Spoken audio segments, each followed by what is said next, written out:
Hi guys, welcome back to the new video. So आज हम लोग बात करने वाले हैं डिसीजन साइंस का एक बहुत ही इंपॉर्टेंट चैप्टर जो है LPP problem, linear programming method जिसको हम लोग बोलते हैं। ठीक है, तो लीनियर प्रोग्रामिंग बेसिकली जो आपको चैप्टर है, यहाँ से आपको ग्राफिकल मेथड से क्वेश्चन आता है। ठीक है, ग्राफिकल मेथड गाइस क्या होता है, इसमें बेसिकली आपको ग्राफ प्लॉट करना रहता है। ठीक है, तो आपको शायद ही ग्राफ मिलता है एग्ज़ाम में, या फिर ग्राफ नहीं मिलता है तो भी आप पेज पे इसको प्लॉट कर सकते हो। तो इसमें कुछ प्रोसेस होते हैं, उसके बाद हम लोग एक ग्राफ बनाते हैं। तो इस वीडियो में कंप्लीट इसी क्वेश्चन को हम लोग सॉल्व करने वाले हैं। तो अगर आप लोग पहली बार चैनल पर सब्सक्राइब कर लो, तो इस वीडियो में हम लोग कंप्लीट इसी के बारे में बात करेंगे। और अगर आप लोग 2024-19 कोई भी पैटर्न दे रहे हो SPPU का जो एग्ज़ाम होने वाला है, तो ये वीडियो आप लोग के लिए काफ़ी इंपॉर्टेंट होने वाला है। फॉर सेम 1 और सेम 3 के लिए सबके लिए इंपॉर्टेंट है। रेगुलर बैक सबके लिए पेपर के लिए इंपॉर्टेंट है।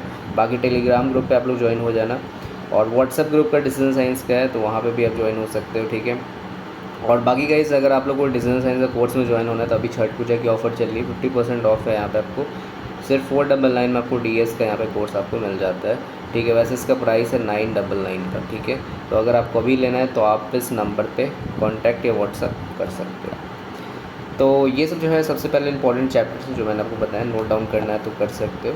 तो सबसे पहले हम लोग क्वेश्चन है पढ़ते हैं। क्वेश्चन क्या कह रहा है यहाँ पे, सॉल्व एनी टू है, तो हम लोग यहाँ पे ए के जो नंबर है LPP यहाँ पे सॉल्व करने वाले हैं ग्राफिकल मेथड से। तो सबसे पहले वो क्या करना पड़ता है कि मैक्सिमाइज़ यहाँ बोल रहा है कि z बराबर 15x1 है, 10x2 है, और बाकी आपको यहाँ पे कुछ इक्वेशन से सब दे दिया है। तो देखो हम लोग को ना सबसे पहले ये जो आप लोग को ये मैक्सिमाइज़ वाला जो दिया है उससे हम लोग कोई मतलब अभी है नहीं। आपको किससे मतलब होना चाहिए, ये सब इक्वेशन से, ये ठीक है। बाकी इसका काम है तो x1 x2 जो बड़ा है 0 से वो चीज़ दिया है, तो आपको इस 3 इक्वेशन से हमेशा मतलब बनाना चाहिए। ठीक है, हमेशा इस 3 इक्वेशन से पहले स्टेप में हम बात कर रहे हैं। तो सबसे पहले अगर मैं मान लूँ यहाँ पे, सपोज़ करो कि ये फर्स्ट इक्वेशन है मेरा। ठीक है, ये मेरा सेकेंड इक्वेशन है, और मान लेते हैं कि ये मेरा थर्ड इक्वेशन है। ठीक है, ये मेरा थर्ड इक्वेशन है। सबसे पहले जो हम लोग पहला इक्वेशन सॉल्व करेंगे, यहाँ पे पहला इक्वेशन सॉल्व करने के लिए हम लोग यहाँ पे क्या लिखेंगे, जो यहाँ पे दिया हुआ है उसको लिखते हैं। तो क्या दिया है, 4x1 + 6x2। ठीक है, तो 4x1 + 6x2 यहाँ पे देखो लेस देन और इक्वल टू है। ठीक है, इसका जो मतलब होता है वो लेस देन इक्वल टू होता है, इसका मतलब होता है ग्रेटर देन और इक्वल टू होता है। तो कभी भी LPP प्रॉब्लम सॉल्व कर रहे हो, इक्वेशन सॉल्व कर रहे हो, तो हमेशा यहाँ पे इक्वल टू का साइन दोगे। ये जो लेस देन इक्वल टू है उसको भूल जाओ, सिर्फ इक्वल टू का साइन यहाँ पे दोगे, ये वाला। ठीक है, मेरी बात आई होप क्लियर होगा। तो सबसे पहले यहाँ पे ये चीज़ लिख लो, 360 है बराबर।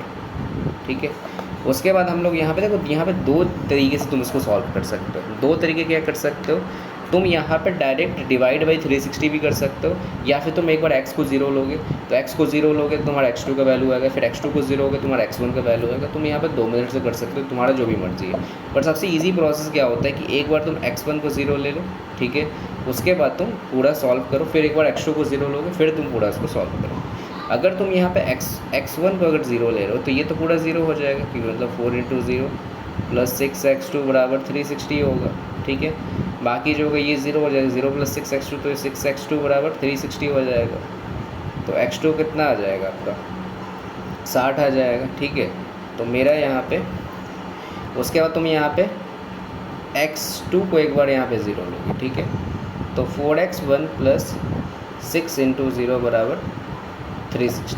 ठीक है, तो ये कितना हो जाएगा, 4x1 = 360 आ जाएगा, और ये x1 बराबर कितना आ जाएगा, 490। तो ये 90 आ गई। मतलब तुम इसको टेबल में भी लिख सकते हो।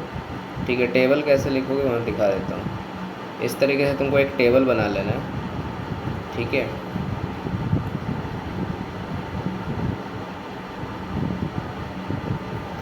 तो यहाँ पे एक मैं टेबल बना लिया हूँ। यहाँ पे XY लिख लेना। ठीक है, Y नहीं है तो यहाँ पे x1 और x2 लिख लो। तो एक बार x1 तुम 0 लिए थे तो 0 लोगे, एक बार x2 यहाँ पे 60 आया था, फिर यहाँ पे तुम x1 यहाँ पे 90 आया, और x2 यहाँ पे 0 आया। ठीक है, तो यहाँ पे इस हिसाब से हम लोग उसको सॉल्व करते हैं। ठीक है, इसको हम लोग पहला क्वेश्चन को सॉल्व कर लिया। अब तुम इसको ना ऐसे भी कर सकते हो, जैसे कि मैं यहाँ पे एक और चीज़ बता देता हूँ, जैसे कि 4x1 + 6x2 है यहाँ पे। ठीक है, बराबर 360। तो तुम डायरेक्ट मैं यहाँ पे बोल सकता हूँ डिवाइड। ठीक है, डिवाइड, ठीक है, गलती है। ठीक है, डिवाइड 360 बोथ साइड्स।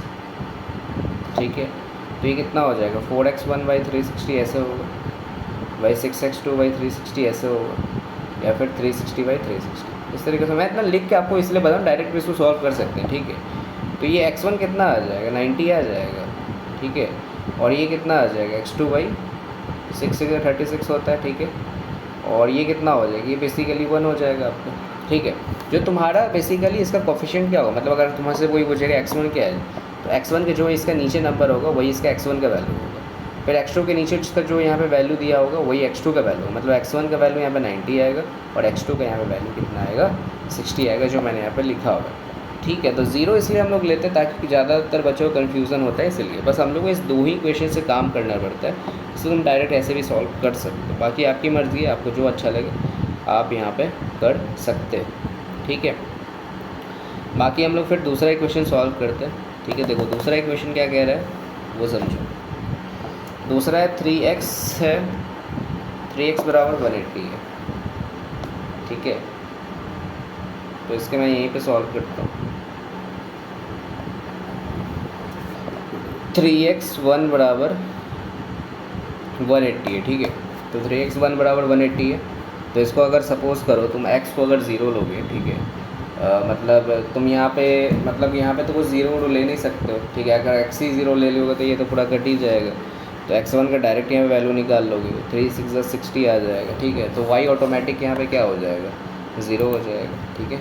y कितना हो जाएगा तुम्हारा, सॉरी x2 जो तुम्हारा हो जाएगा वो डायरेक्टली यहाँ पे 0 हो जाएगा, ठीक है। उसके बाद तुम यहाँ पे इसको 5x2 जो बराबर 200 है, तो x2 कितना आ जाएगा 40 और x1 कितना आ जाएगा यहाँ पे 0 आ जाएगा, ठीक है। तुम डायरेक्ट वैसे भी कर सकते हैं कि 3 6 18 हो जाएगा, तो x1 तो ऑलरेडी पता है, x2 का वैल्यू 40 आएगा। बाकी x2 0 लिखना है, x1 0 लिखना आपके ऊपर है, ठीक है। बाकी इसमें ऐसा कुछ है नहीं। अब देखो गाइस हम लोग यहाँ पे ना एक ग्राफ को अलॉट करते हैं, ठीक है। तो ग्राफ बनाते हैं यहाँ पे, ध्यान समझना। तो ग्राफ बनाने के लिए सबसे पहले देखो तुम्हारे ना कॉलेज में ग्राफ मिल भी सकता है, एग्ज़ाम में नहीं भी मिल सकता है। तो मतलब मेरे में भी आई थिंक नहीं मिला था, तो मैंने डायरेक्ट पेज पे ही बना दिया था, ठीक है। वैसे ग्राफ में काफ़ी अच्छा बनता है, बट पेज पे ही बन जाता है, ठीक है। एकदम एग्जैक्ट पॉइंट ग्राफ पे मिलता है, ठीक है। जैसे कि यहाँ पे मैं 10 से करता हूँ, क्योंकि ज़्यादा गैप मुझे दिख नहीं रहा है यहाँ पे, क्योंकि 60 40 है 90 तक है, तो एग्जैक्टली मुझे 90 तक बनाना होगा। तो 10 20, ठीक है, 30 40, ठीक है, फिर 50 लोगे, 60, फिर 70, फिर 80, फिर 90, एंड काफ़ी है यहाँ पर, ठीक है। बाकी आपकी मर्ज़ी है, कितना भी लिख सकते हो, जितना जगह है। 10 20 30 40 50, ठीक है, 60, उसके बाद यहाँ पे क्या लोगे 70 80 90, ठीक है, और 100 तक ही मैं ले रहा हूँ, उससे ज़्यादा ऊपर नंबर तो है नहीं, इसलिए। अब यहाँ पे देखो तुम्हारा x1 देखो पहले, ठीक है। x1 x2 अगर हम लोग पहले बात करें 0 और 60 है, ठीक है। x2 60 है बेसिकली। तो ये जो तुम्हारा है यहाँ पे, ये दोनों एक्सिस हम लोग x और y एक्सिस बोलते थे ना, ये तुम्हारा x1 है और ये तुम्हारा x2 है, ठीक है। ये क्या है x2 है यहाँ पे, ठीक है। इसके बाद हम लोग क्या करेंगे, प्लॉट करेंगे। तो 0 और 60 है बेसिकली, तो x यहाँ x1 0 है और y क्या है 60 है, तो यहाँ पे 60 आ जाएगा, ठीक है, ये हो गया। फिर यहाँ पे x1 90 है और x2 0 है, तो x1 यहाँ पे 90 कर दो, तो ये हो गया, ठीक है। उसके बाद जब हम लोग का ये पॉइंट आ जाएगा, उसके बाद इस दोनों को हम लोग यहाँ पे क्या करेंगे, मर्ज कर देंगे। तो मर्ज करने के लिए सिंपली यहाँ पे क्या करोगे, एक यहाँ पे लाइन ड्रॉ करोगे, ठीक है। मैं लाइन सीधा करने का ड्रॉ करता हूँ, ठीक है, हाँ। तो इस तरह से यहाँ पे लाइन ड्रॉ हो जाएगा।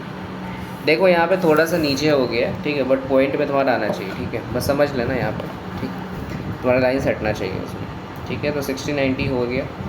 उसके बाद तुम यहाँ पे देखो तुम्हारा एक है यहाँ पे x1 60 है और x2 यहाँ पे 0 है, तो x1 बेसिकली 60 है तुम्हारा यहाँ पे आ जाएगा और y तुम्हारा क्या है यहाँ पे 0 है, तो y तुम्हारा 0 है, ठीक है, ठीक है। तो y 0 है तो डायरेक्ट तुम यहाँ पे लाइन एक ड्रॉ कर दोगे,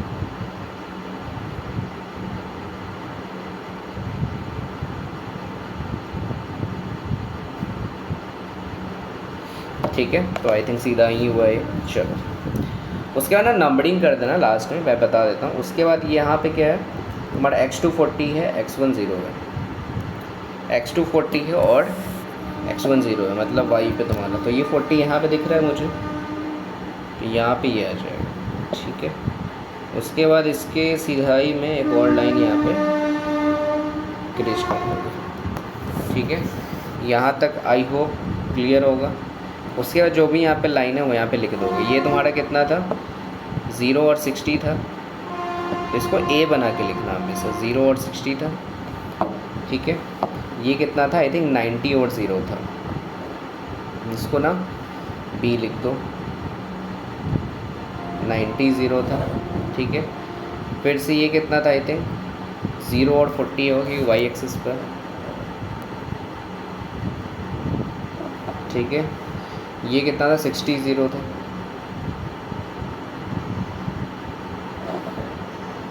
ठीक है, ठीक है। ये 60 0 था, तो सभी पॉइंट हमने यहाँ पे लिख दिया। अब यहाँ पे ध्यान सुनना, ठीक है। अब यहाँ पे ध्यान सुनना, कहीं पे लाइन अगर इंटरसेक्ट कर रहा है, इंटरसेक्ट कैसे करता है, हमेशा दो पॉइंट अगर यहाँ पे एक दो लाइन यहाँ पे क्रॉस कर रहे हैं, तो जहाँ पे ये दोनों लाइन मिल रहा है, इसका मीट पॉइंट यहाँ पे मिल रहा है, वो क्या होता है, इंटरसेक्शन पॉइंट होता है। तो यहाँ पे इंटरसेक्शन पॉइंट कहाँ पे मिल रहा है, इंटरसेक्शन पॉइंट कहाँ मिल रहा है, यहाँ पे मिल रहा है मुझे, यहाँ पे दोनों लाइन मीट कर रहा है।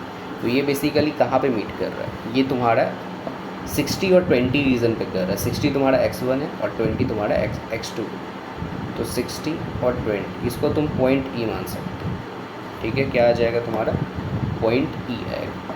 अब यहाँ पे ध्यान सुनना है यहाँ पे। अभी जितने भी तुम्हारे इक्वेशन दिए हुए ये लेस देन लिखा हुआ है ना, 4x1 + 6x2 लेस देन और ग्रेटर, मतलब लेस देन इक्वल टू 360 है। बाकी 3x1 इज़ लेस देन और इक्वल टू 180 है, 5x2 is less than equal to 200 है, सब लेस देन है। तो जो भी लेस देन होता है ना, इस तरह से लेस देन होता है, वो हमेशा क्या होता है, ऑर्बिट की तरफ होता है, उसका जो इशारा होता है वो ऑर्बिट की तरफ होता है, जो भी यहाँ पे इसका जो फिजिबल रीज़न बनता है। और जो भी यहाँ पे ग्रेटर देन होता है वो हमेशा ऑर्बिट के बाहर होता है, ठीक है। हमेशा क्या होता है, ज़ीरो के विपरीत देख रहा है, जीरो जैसे कि यहाँ पे ज़ीरो है, तो जो भी यहाँ पे ग्रेटर देन ऐसे होगा वो ज़ीरो के इस तरफ देखेगा, ठीक है। और जो भी यहाँ पे लेस देन होगा वो मतलब ज़ीरो की इधर देखेगा, मतलब उस साइड नेगेटिव साइड में चला जाएगा ज़ीरो के। समझ रहे हो इतनी बात, इसको हम लोग बोलते हैं फिजिबल रीज़न, हम लोग बोलते हैं। तो इसमें बेसिकली तुम्हें फिजिबल रीज़न ही निकालना पड़ता है, वो चीज़ यहाँ पे बताया जा रहा है, ठीक है, ओके। तो यहाँ पे सभी लेस देन है, देखो तीनों यहाँ पे इक्वेशन लेस देन है, ठीक है। तो हम लोग लेस देन यहाँ पे करेंगे, मतलब ये भी तुम्हारा लेस देन है, इस हिसाब से ऐसे जाएगा, ठीक है। तो यहाँ पे ऐसे जाएगा, ये भी इस तरह से जाएगा, तुम्हारा लेस देन है। तो फिर से ये भी लेस देन है, तो ज़ीरो के ही मतलब तरफ इशारा करेगा, ज़ीरो ऑर्बिट की तरफ। ये भी लेस देन है, तुम्हारा इधर ही आएगा, इस साइड, ठीक है। अब तुम्हें देखना है कि जो भी लेस देन आया, तीनों जो लाइन है वो मीट कहाँ पे करेगा, उसका फिजिबल रीज़न कहाँ बनाएगा।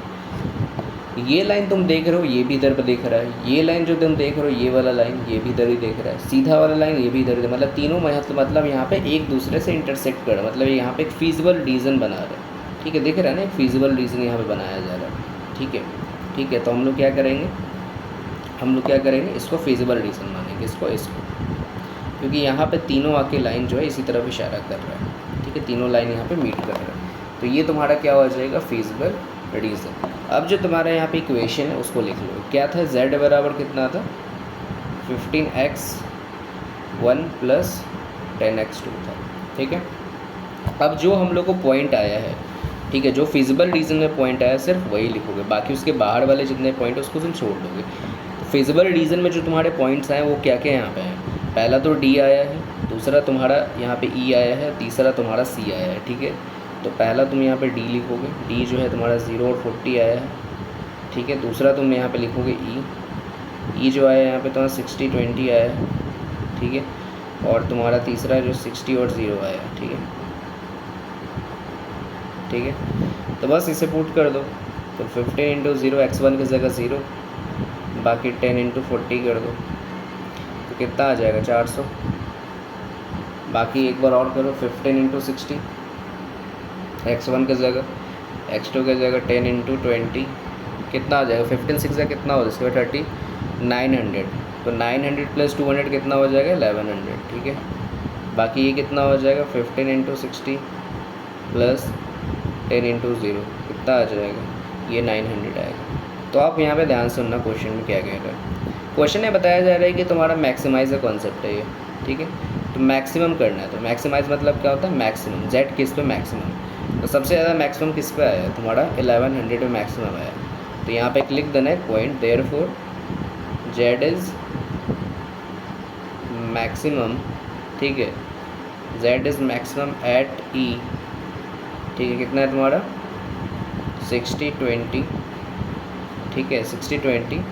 तो जेड जो आएगा मैक्स वो कितना आ जाएगा, 1100।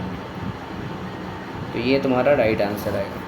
तो इस हिसाब से तुम यहाँ पे फिजिबल रीज़न यहाँ पे निकालते हो। तो यहाँ पे लिख भी देना, अगर लिखना होगा तो इसको जो है फिजिबल रीज़न यहाँ पे बोल सकते हो। ये क्या है तुम्हारा फिजिबल रीज़न, ठीक है। ओके, आई होप कि ये क्वेश्चन आप लोगों को समझ में आया होगा।